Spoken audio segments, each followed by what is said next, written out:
अस्सलाम वालेकुम। आज का हमारा टॉपिक है डेफी हेलमैन की एक्सचेंज। ये एक की एक्सचेंज एल्गोरिथम है जो दो यूज़र के दरमियान में पब्लिक और प्राइवेट की को एक्सचेंज करने के लिए यूज़ होता है। इसमें एक एसिमेट्रिक इंक्रिप्शन मेथड यूज़ होता है, यानी कि हमारे पास एक पब्लिक की होती है जो सबको पता होती है और एक प्राइवेट की होती है जो सिर्फ उस यूज़र को पता होता है जिसकी वो की होती है। डेफी हेलमैन प्रोटोकॉल 1976 में पहली दफ़ा पब्लिश हुआ। किसी भी अनसिक्योर्ड कम्युनिकेशन चैनल के ऊपर कोई भी सीक्रेट को शेयर करने के लिए इस मेथड को हम यूज़ करते थे। रॉल्फ मार्कल ने इस एल्गोरिथम को इंट्रोड्यूस करवाया था और इसका नाम दो फेमस क्रिप्टोग्राफर के नाम पर रखा गया, वाल्फ्रेड डेफी और मार्टिन हेलमैन, जिसकी वजह से आज इस एल्गोरिथम को हम डेफी हेलमैन एल्गोरिथम कहते हैं। बेसिकली ये की एक्सचेंज मेथड है जिसमें सिक्योरली हम क्रिप्टोग्राफिक कीज़ को किसी भी पब्लिक चैनल के ऊपर पब्लिक की को हम डिफरेंट प्रोटोकॉल्स के थ्रू एक्सचेंज करते हैं।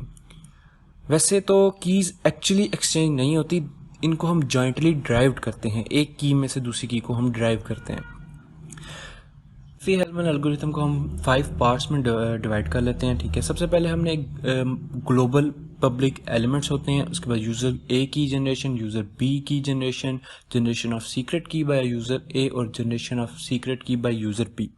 सबसे पहले हम ग्लोबल पब्लिक एलिमेंट्स के बारे में देखते हैं। ये ऐसे ग्लोबल पब्लिक एलिमेंट्स हैं, नाम से पता लग रहा है, जो हर किसी को पता है, पब्लिक हैं। ठीक है, इन ग्लोबल पब्लिक एलिमेंट्स को हम डोमेन पैरामीटर्स भी कहते हैं। पहली यूज़र ए की जनरेशन के लिए हम कोई रैंडम प्राइम नंबर यूज़ करते हैं।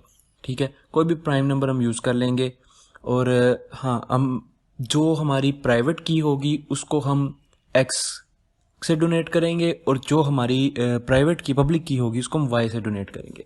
इसीलिए जो यूज़र ए की पब्लिक की होगी वो वाई ए होगी और प्राइवेट की एक्स ए और यूज़र बी की एक्स बी और वाई बी। सबसे पहले हम एक रैंडम प्राइम नंबर सिलेक्ट कर लेंगे कि उसको हम क्यू बोलेंगे। क्यू एक रैंडम प्राइम नंबर होगा। अब हम यूज़र ए की जनरेशन के लिए देखेंगे कोई प्राइवेट नंबर, कोई भी नंबर हम सेलेक्ट कर लेंगे। बस ये ध्यान रखना है कि वो जो हम नंबर सेलेक्ट कर रहे हैं, जो हम सेलेक्ट कर रहे हैं प्राइवेट की के लिए, वो नंबर क्यू से छोटा होना चाहिए।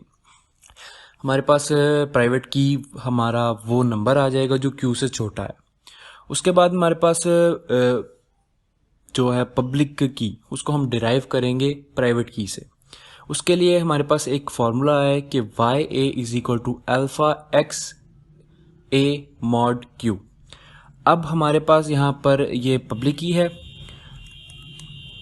अल्फा एक ऐसा नंबर होगा जो क्यू से छोटा होगा, लेकिन वो प्रीएम्प्टिव रूट होगा क्यू का। अब प्रीएम्प्टिव रूट क्या होता है? फॉर एग्जाम्पल हमारा क्यू है 11 जो कि एक प्राइम नंबर है।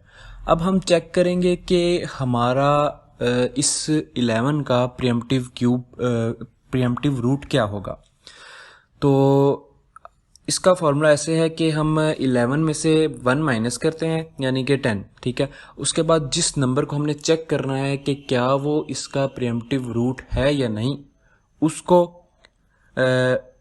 10 तक हम रेज टू पावर करते हैं। जैसे कि हम फॉर एग्जांपल चेक करते हैं 2 क्या 11 का प्रीएम्प्टिव रूट है या नहीं। सो 2 की पावर 1, ठीक है, उसके बाद 2 की पावर 2, 2 की पावर 3, 2 की पावर 4, ये हम क्यू माइनस 1 तक यानी कि 10 तक करेंगे, जब तक हमारा आंसर वो, अगर हमारा आंसर हमारे क्यू से छोटा आया है हर दफ़ा करने के बाद, यानी कि हम 1 से लेके 10 तक कर रहे हैं, ठीक है, और 10 की 10 दफ़ा हमारा आंसर हमारे क्यू यानी कि 11 से छोटा आया, तो ये एक प्रीएम्प्टिव रूट है। अगर हमारा आंसर एक भी दफ़ा प्रीएम्प्टिव हमारे जो है ग्लोबल पब्लिक एलिमेंट क्यू, ठीक है, उससे अगर बड़ा आ जाएगा तो ये हमारा नंबर उसका प्रीएम्प्टिव रूट नहीं होगा।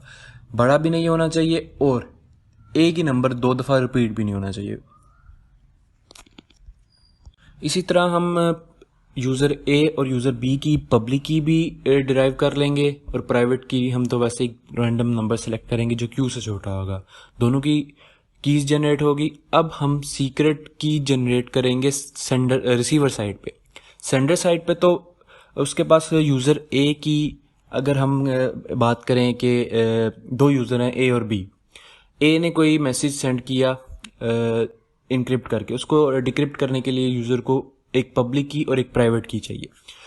उसके पास यूज़र ए की पब्लिक की तो होगी, लेकिन यूज़र बी की प्राइवेट की नहीं हो, यूज़र ए की प्राइवेट की नहीं होगी। लेकिन मैसेज को डिक्रिप्ट करने के लिए उसको दोनों कीज़ होना लाजमी है।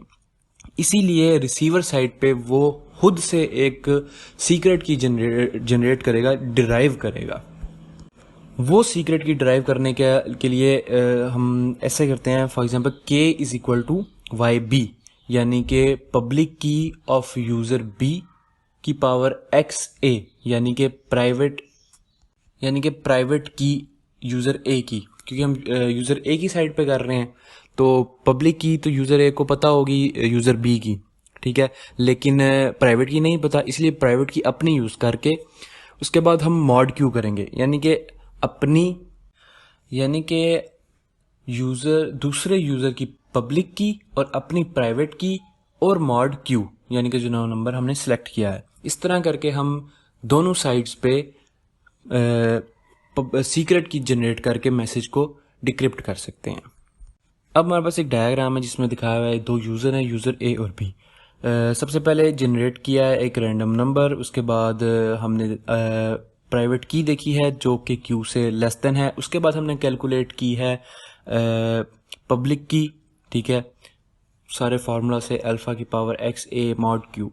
उसके बाद हमने ये पब्लिक की यूज़र बी को दी है। यूज़र बी जो कि जनरेट कर चुका है अपनी प्राइवेट की, और प्राइवेट की से उसने अपनी पब्लिक की डिराइव कर ली है। अब कैलकुलेट करने के लिए, अब मैसेज को डिक्रिप्ट करने के लिए वो अपनी पब्लिक की, अपनी प्राइवेट की और यूज़र ए की पब्लिक की यूज़ करेगा और उसको मैसेज को डिक्रिप्ट कर लेगा। और इसी तरह अगर यूज़र बी यूज़र ए को सेंड करना चाहता है तो वो भी सेम वे में यूज़र ए की पब्लिक की और यूज़र बी की अपनी प्राइवेट की यूज़ करेगा। अब हमारे पास आता है कि डेफी हेलमन जो एल्गोरिथम है वो सिक्योर क्यों है। सीधी सी बात है, जो एक हैकर या कोई भी बंदा जो मैसेज को डिक्रिप्ट करने के लिए बैठेगा, उसके पास चार चीज़ें होंगी, दो हमारे ग्लोबल पब्लिक एलिमेंट्स और दो हमारी पब्लिक कीज। उसको एक्स ए और एक्स बी को डिस्क्रीट लॉगरिथम की मदद से फाइंड करना पड़ेगा, जो कि काफ़ी मुश्किल टास्क है। फॉर एग्जांपल अगर हम कोई लार्ज प्राइम नंबर सिलेक्ट कर लेते हैं तो ये इसको क्रैक करना, डिकोड करना बहुत ज़्यादा मुश्किल काम हो जाएगा हैकर के लिए।